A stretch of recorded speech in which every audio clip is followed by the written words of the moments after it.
The sun beat down on the cracked earth of the Arizona territory, a relentless, burning witness to the hard lives lived beneath it.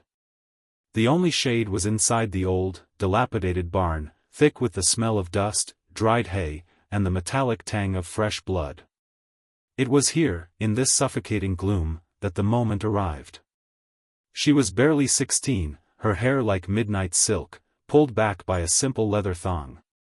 Her name was Liana, and in her small hand, she gripped a hunting knife, not a weapon of war, but one used for skinning rabbits, its blade trembling. She stood over a man, a rancher named Silas, a pillar of the very community that had driven her people onto the reservations. He was an enemy, yet he was the only one who had helped her.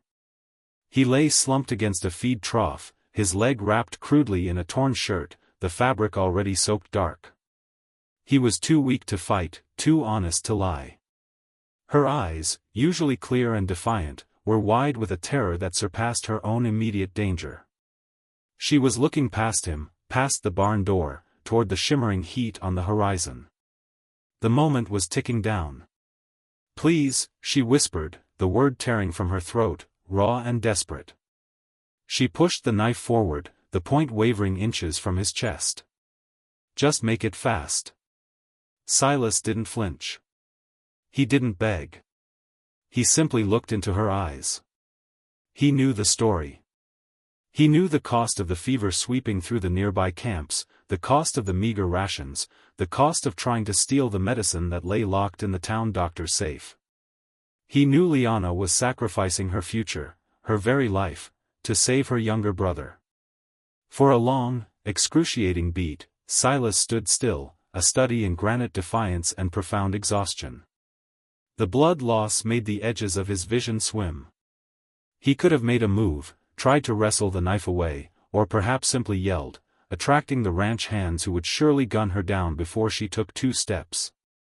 Instead, Silas did the unthinkable. With a slow, deliberate movement that cost him a searing wave of pain, he reached not for his holster, but for the leather pouch hanging from his belt. It contained his life savings, a few dozen silver dollars painstakingly saved over 5 hard years, enough, almost, to buy the adjacent parcel of land he dreamed of turning into a proper homestead. He tossed the pouch onto the dirty hay between them. The silver clinked dully, a tiny sound of shattered dreams. "The medicine is useless," he rasped, his voice rough as sandpaper. "It's cheap whiskey mixed with bark powder. The doctor is a fraud, and you'll die for nothing." Liana's hand dropped an inch, the knife momentarily forgotten. Her face was a mask of disbelief and crushing failure. "But I know a man," Silas continued, pushing himself upright against the trough, wincing but steadying himself with sheer will. 60 miles north, near the San Francisco peaks. A healer. He's Apache, just like you. He uses the herbs your grandmother taught you about, only better."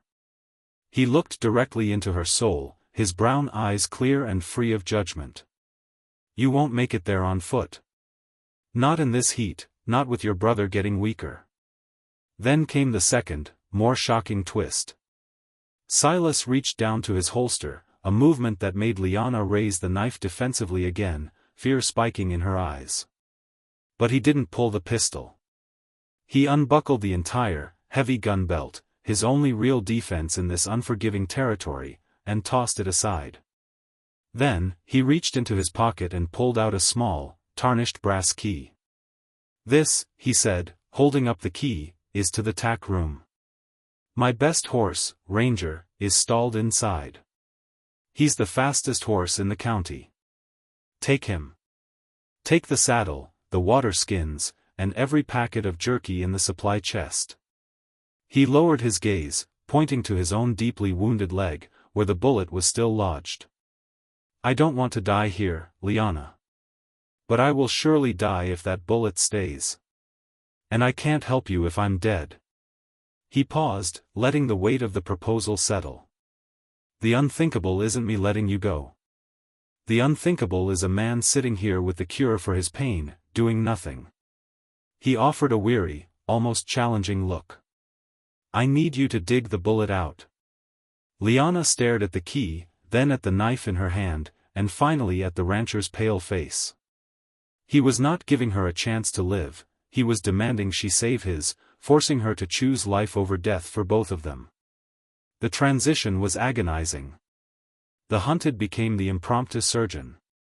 Using the same knife she had intended for a different purpose, and following Silas's strained, whispered instructions, Liana worked through the most horrific minutes of her young life. The pain was immense. Silas bit down on a piece of leather, his knuckles white, but he made no sound louder than a grunt. He was focused entirely on her, guiding her hand, offering encouragement in the face of excruciating agony. When the dull, mangled lead finally dropped onto the floor, the relief was so profound it was a physical wave.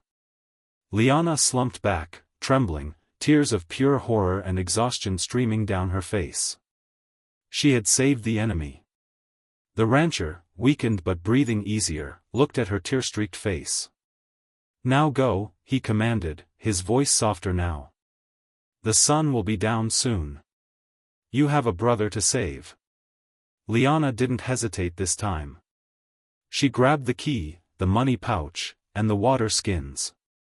As she reached the door, she paused, looking back at the man who had traded his life savings, his self-defense, and his very survival for the life of a boy he had never met. "Why?" she asked, the single word thick with emotion. "Why would you help me?" Silas managed a tired, crooked smile. "Because, Liana," he whispered, lying back against the hay, "there are already enough ghosts on this prairie. We don't need another one, especially not a boy who has a sister who loves him this much." The emotional climax wasn't the extraction of the bullet, it was the realization of a far deeper kinship.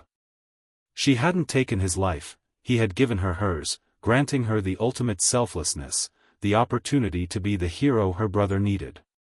She left the barn, not as a desperate fugitive or a thief, but as a sister on a sacred mission, riding Ranger, the fastest horse in the county, into the rapidly cooling twilight.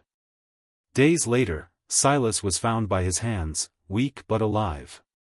He never told them about the incident, simply stating he had been ambushed by bandits. Months passed.